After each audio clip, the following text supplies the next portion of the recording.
Hello and welcome to a video about all the different Latin books I seem to have accumulated. I'm trying out a new format with a precarious setup. So which one should I start with first? How about Simplicissimus? So here is one from the Latin Society of London, well, the UK Latin Mass Society. Their website lms.org.uk.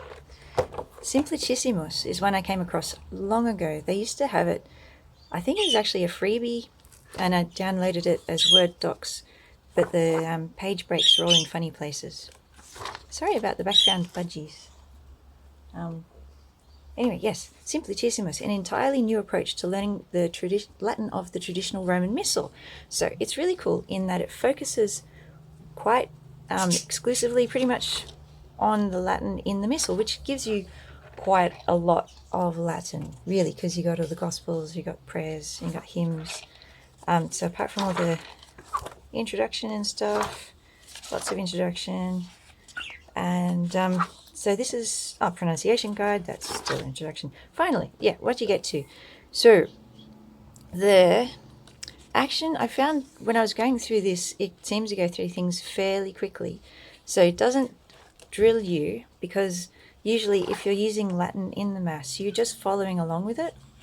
So you don't really need to be able to translate very quickly or very accurately, because you know what it's saying most of the time, because you know the Bible, you know the prayers, and you usually have the stuff there, but it helps you to pray it with understanding. It's got a few little exercises. See, it's got the words you put in the blanks, so they're really, really easy to do. And a lot of it can be a bit of a process of elimination, but that's all good. Reading practice, see, they have the Latin on one side, the English on the other, just like you'd have in a missal. So it's a really nice book. There are even some crossword puzzles. Here's some puzzles. The revision every 5 units, I think it is. They have some more fun stuff like that. So I really like this book. It's got an index verborum, index of words, and your grammar summaries. So in some ways it's like a regular book. It's got all the answers too, and that's more. Yeah, anyway, I like this book. You can get it from the Latin Mass Society, and I have the link in the description. It's very reasonable for what you get, and I guess it's not aimed at kids, but I think because it's got so much words in it, so many words in it, it's got a lot of talky sort of stuff. It's aimed at adults. But if you have kids that only want to learn the Latin of the Mass, I reckon that sounds all right. A decent option. So, now, can you see the Latina Rosarii? This is a newer one that I've only recently come across. It's done by a homeschooling mum who has a lot of kids, and there's a Latin primer for the reluctant. It just focuses on the Latin of the Rosary, as the title says, Latin of the Rosary. And so you have the mysteries, the Latin of all those prayers. I've penciled in, because the O Jesu me, the Fatima prayer, Oh my Jesus, forgive us our sins, save us from the fires of hell. There's 2 different translations, and so we've sort of been learning the second one, so I thought I'd write it in. But it shares a lot of words. They have a lot of similarities because they mean the same thing, so it's good. Yeah, and it's good to know there's different ways to do the same thing, just like there are in English, different translations. Yeah. Okay, because that prayer would have been originally in Portuguese, I think. Okay, so we have lessons. There are 36 lessons altogether. 36 is the final test. And so going through in a grammatical sort of way. But each lesson has a little phrase. So here it's Sancta Maria. So you're learning that phrase as you go as well. It starts off fairly simply with pronunciation and, as you might expect. So the lessons, they're set out, so you do one a week. You've got to fill in the blanks. They ask you to write out your new vocabulary in Latin and English. So there's a bit of copy work. There's a separate workbook that she also provides, which has space for all that copy work. So you could just use an exercise book, but it's handy to have pre-ruled up pages, especially if your children are less eager to rule up their own pages. Let's see. So it's yeah, the vocabulary always has this picture next to it, so it's easy to find. Let's see, it's very new, so there might be corrections over time. And there is an index, a vocabulary index. That just gives the words, so you'd still find where they. Oh, this. Yeah, I was using recycled paper, so it's something else. And yeah, the answers to all the puzzles, and it's all. Yeah, so I really like this idea, and I'm hoping to do it with someone this year. I think someone told me the webpage says it's for ages 12, and I don't actually have a 12-year-old of my own at the moment. But maybe my 14-year-old would like to give it a go if he doesn't want to do the other one that I've got. Okay, so that's 2 down. How many to go? Okay, this one's the next on the pile. So this is a Latin Vulgate course, which is just off the internet. It's from the Bodleian Library, and they've got a weird sort of, it sort of says it's still in copyright, but I think it's just the scans that are in copyright, but you can freely download it.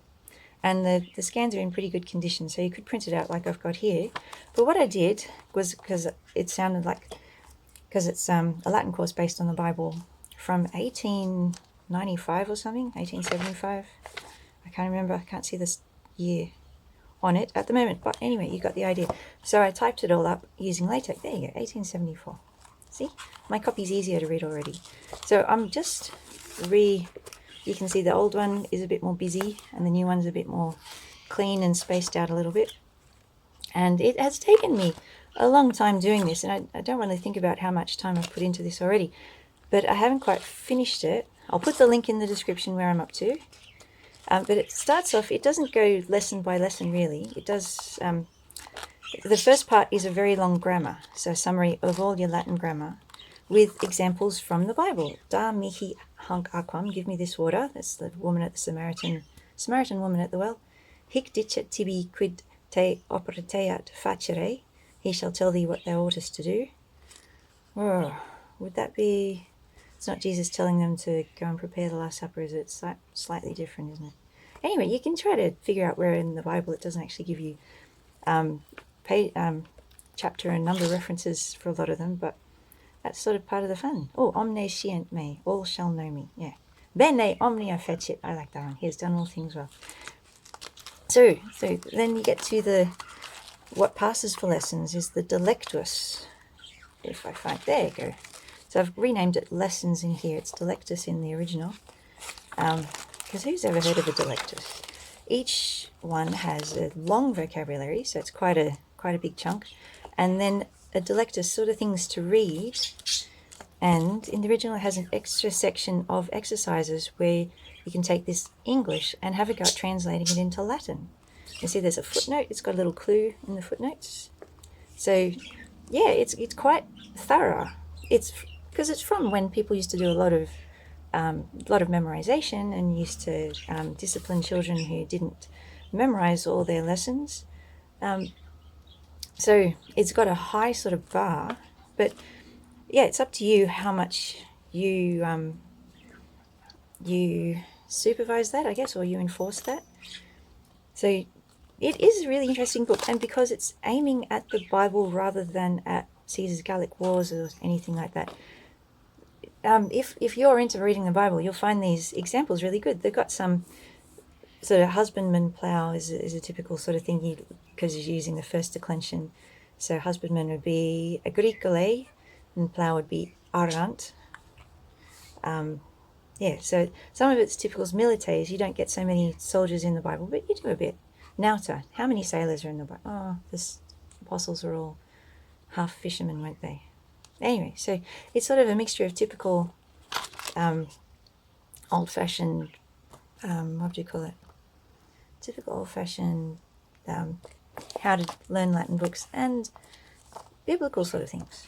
So I have been working on an answer key, so that's part of the thing that's holding me up, because I have to actually think about it. I put in this, like in here, it's got a bit of an index, the original, which gives the lesson number that words appear on. That I've been going with page numbers because the program I'm using has a plugin for glossaries. So I've got English to Latin on one thing and Latin to English on the other, and that is also a lot of work to get that all in place. But I think it might be worth it.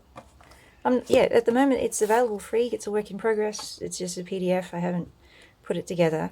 As I understand it, the Bodleian Library can only copyright their actual scans. The content is out of copyright because it's from 1874, for crying out loud. Yeah, so there you go. So I think this should be a thing that I could publish in the future, and it will be really good. So in the meantime, this is another book that I have available. I didn't write it. Edward Caswall is, I should have written Father Edward Caswall. He's a priest of the Oxford movement. Oh, there you go. Here's his picture. And I just took the scans off the Internet Archive and sent them to Lulu, who do a lovely job printing them as a nice paperback book. So this is also made for Catholics, as you see, Catholics Latin Instructor. And it has yet another approach where it just has word-for-word translations. So first it just has the Latin in each chapter, and then the next part will give the Latin and then the English in italics, which is fairly difficult to read. Super nos means upon us, sine termino means without end, and you just memorize these word for word and get the hang of it that way.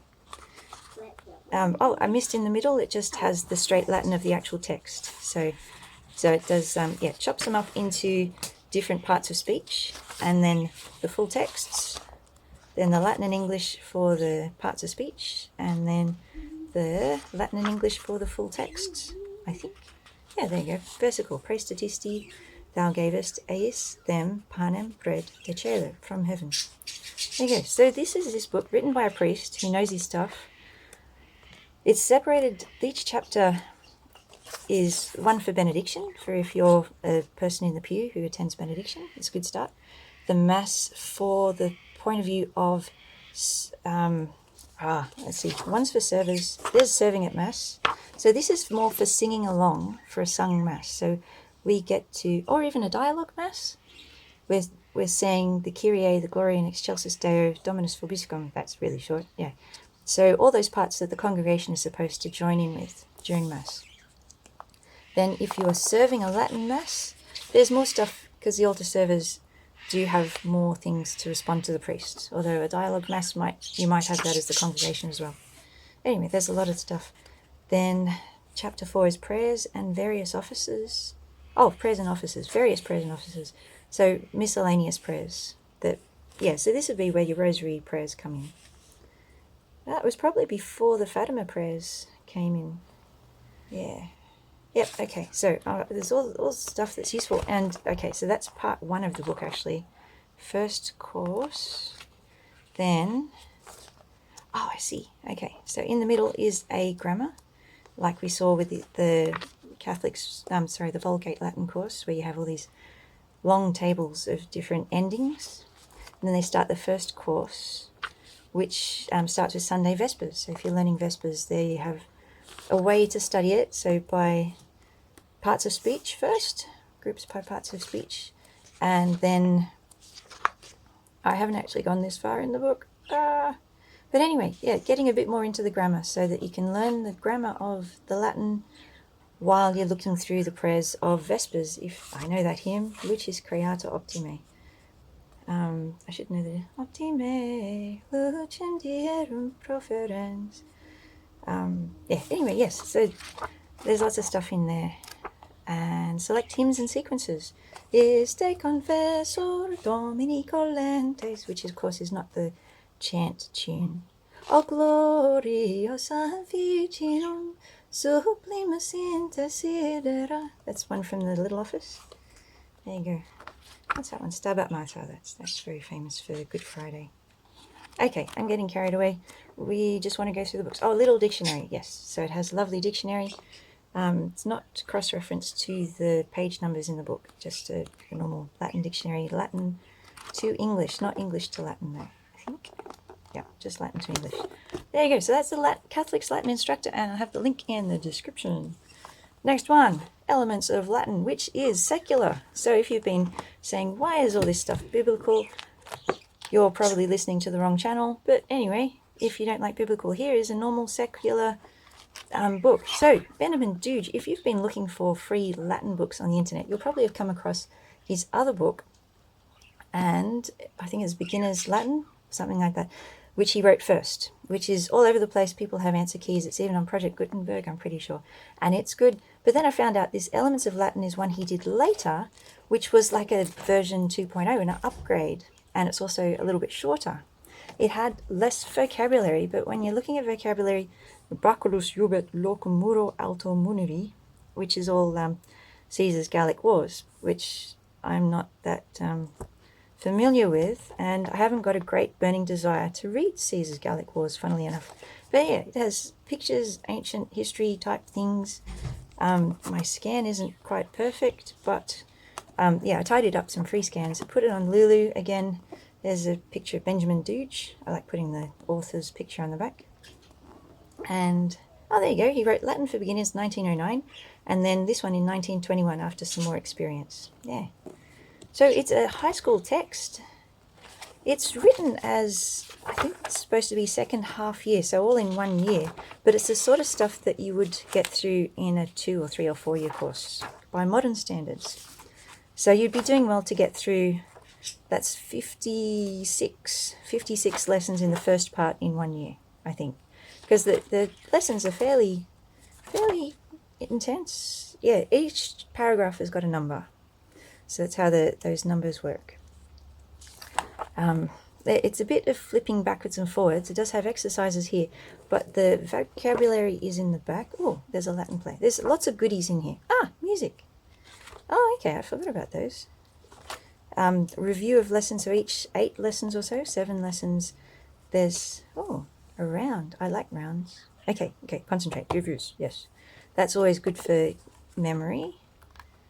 I used to have it all bookmarked because I was going through this for a while. Grammatical appendix, so that's your tables of all the different endings, which you do get the hang of after a few years. Summary of rules of syntax reviews. Okay, common Latin. Special vocab. There you go. Here's my bookmark. Of course, it's sticking out. Do you see that all along? You could see that because you're watching on the video. But this is where I got up to lesson 31 or so. That's pretty good going. Pat myself on the back. There you go. Special vocabulary. So each lesson, starting from lesson 5, you'd be needing to memorize these words. So, like in Latina Rosarii, it would help if you were writing out your vocab every day. Yeah, it's an old-fashioned way of learning stuff, but it's really quite good. Yeah, because a lot of the time you're stressing because you don't know something. So the way to do it is break it down, do a little bit every day, just like music practice and everything, and that's how it does get into your head. So there's an index of different topics and English Latin vocabulary and a Latin English vocabulary. Awesome. Common Latin abbreviations. This is a wonderful little book. Yeah, even if you're not so keen on Caesar's Gallic Wars, if you want a really expert high school level stuff on everything, like future indicative active of the first conjugation. Actually, that's probably not that high level. Where's a good one further on? Vocabulary. Periphrastic conjugations and the dative of agent. Wow, I'd like that. Periphrastic conjugations and the dative of agent.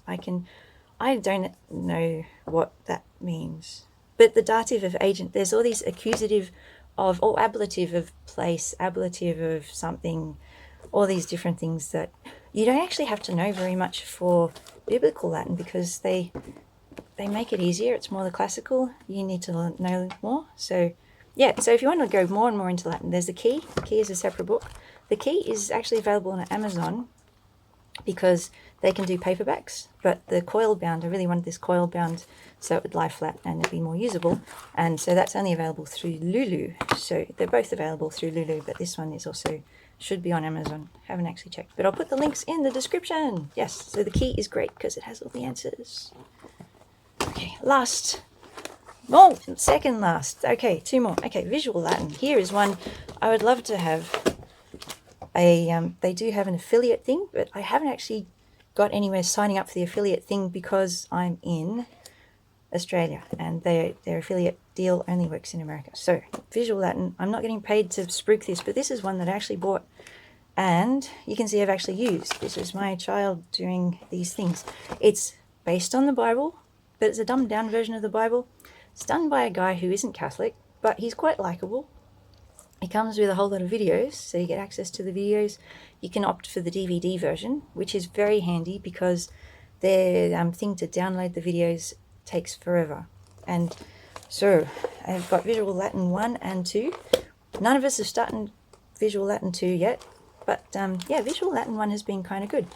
They have these sort of versions, so he rewrites biblical passages in a very simple Latin. Each one, you have a video, you actually have 3 videos to watch, A, B, and C. Sometimes there's a D video, which explains stuff, gets you to do the exercises, and that the translations at the end is always the last bit in the lesson, and they introduce some more vocabulary. They have quizzes each week, so you're trying to do one lesson a week with a quiz on the Friday. He's got it mapped to different, so it can go alongside other more mainstream Latin products, and it's pretty good, especially if you want the video lessons. And from memory, it's not that expensive. They do have specials at the beginning of each semester, I think, so you can watch out for those deals. So that's something I have bought in the past. I mean, it's not the be-all and end-all. There are some mistakes, I think, every now and then. His pronunciation is a bit shocking, especially towards the beginning, because he's not coming from someone who goes to a Latin mass. So he's sort of someone who's taught himself Latin. And so, yeah, sometimes you think, why is he pronouncing it that way? But like if you do go to a Latin mass, that should be all ironed out, because your kids will probably... Anyway, we get to the last one. Latin by the natural method. I'm sort of... So this is one I found, which is really exciting. Okay, I'm excited about all these, but this one is so exciting. It's written by a priest. William G. Most, PhD, was he died. He's a priest forever, isn't he? So he is a priest, and he did this for boys at school, and it is so much fun. Now, it's still technically in copyright, but it's available for free on the internet because no one's sort of producing it, except there are some people who have redone it, but they left out these accent marks. See come and focus. There you go, accent marks. They're beautiful little accent marks because it makes it so much easier to pronounce everything if everything's marked up with accent marks. So this is amazing that it has all this, but it focuses, you could say because he's Catholic, he does use Catholic sort of language or ecclesiastical sort of language, but he's telling Octavius Latin history is the vehicle he's using for each lesson. So you're getting to learn about Latin history, which is kind of interesting. Yeah, and the natural method is an idea of immersing people in the language, because that's the fastest way people learn it, and they get a feel for it, so it's an instinctual sort of thing. So ideally, if you wanted to use this book, you'd be fluent in Latin already yourself. He did have tapes at one stage. The tape scripts are available, but being able to read them out fluently, yes, the other company, I'll put the other company down who are sort of printing them and trying to get them going again. But yeah, I prefer the other ones from the French website, which is something like Circle Latin. This website redirects to Circle Latin, which is a French website on classical languages. Okay, and also they have, Psittacus, a parrot, sub auleo ferio. So a parrot behind the iron curtain. So this isn't your typical, what would you call it, Latin, ancient Latin story. It's actually a joke sort of thing. So, quorum in die in Hungaria, miles Russicus. So one day in Hungary, a Russian soldier, superbus in tabernum, in the tavern, comes to drink vodka. Yeah, you don't get vodka usually in most Latin textbooks. And when he drinks, he sees and hears a parrot. And the parrot always says, Mors communistis. So it's death to the communists. Mors communistis. So the Miles, the soldier, is so irate. He's so angry. And he hears this and says to the tavern keeper, tomorrow I will come here again, and if that parrot Psittacus, that parrot, is still here, Mors will be to the parrot. Oh, sorry. I think it's Mors to him as well. Oh, it's mors to thee. Yeah. So more, I'll kill you and the parrot. So the cowper, the innkeeper, is very frightened. And so when he's gone, he takes the parrot and with sorrow talks to the priest. See, sacerdotum. See, it's a Catholic sort of thing. And explains the difficulty to him. So the sacerdos, the priest, responds, Fili me, my son. It's not difficult. Also the parrot, I have a parrot. I also have a parrot. I will give my parrot to you and you accept it. And so they swap parrots. And then the next day, with the new parrot in the taberna, in the tavern, the Russian soldier comes back into the tavern and drinks vodka. And then when he's always drinking, he's watching spectator, watching the parrot all the time, expecting to hear mors communistis. But the parrot says nothing, non dixit. Finally, with lots of vodka inside him and no words from the parrot he hears, the soldier, in angry, says to the parrot, Yuja, says it's a ban. Well, they're saying, come on, mors communistis. So he's telling the parrot to say mors communistis. And the parrot quickly responds, Dominus det, tibi id quod rogas, fili me. So the Lord do to you as you have asked, as you've begged, my son. But yeah, so if you, that was just so much fun to read when I first read it. I hope you enjoyed it too, and I hope it hasn't given away. There are more weird stories in there. So you get the idea of his sense of humor. So it's an awesome book. It's free.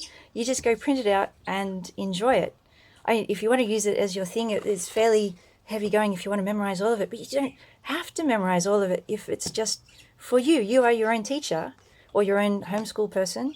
So if you just enjoy it, that's a good thing. So, he does use the I. See, I'd prefer him to use a J. So that's a consonantal I. But anyway, that's a tiny thing when he's got all the accents in. Even the later, what do they call it? Editions. This is first year. There's second year, where they're just typewritten out, and then the accents are added in by hand. So, and that's even available in French. So if you're French and you're listening to this video, I admire your tenacity. Okay, but yeah, so it has the things in the back, the tables, and then the vocabulary. Now, it does say in the teacher's manual, which I haven't got right here, that this was not in the original plan for his textbook. He planned kids to make their own vocabulary. So each of these vocabulary, you'd have your own exercise book with the letters A, then a couple next page B, then the next page C written on it, and you'd put in your own, make your own dictionary as you went, and which would be terribly educational as you did it, and you'd refer back to it. You'd have ownership over it, which is a great idea. But it's also good to have this backup in case you skip something in your vocabulary. So I really like these books. So when people ask what I do for Latin, and I say kind of it's complicated, I do change between this. My children might be sick of it. There's actually another one I was going to go through, but it's up in the summer house, and this is probably plenty for now.